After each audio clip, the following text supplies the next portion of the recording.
One of his disciples asked the Buddha, "What should I do if someone offends me?"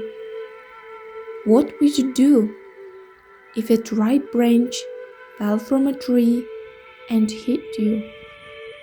he asked in response. What would I do? It was a simple accident, a mere coincidence that I happened to be under the tree when the branch fell. The disciple replied. The Buddha then remarked, "Then do the same. If someone becomes angry, furious, and offends you, it is as if a branch fell from a tree on your head. Don't worry about it.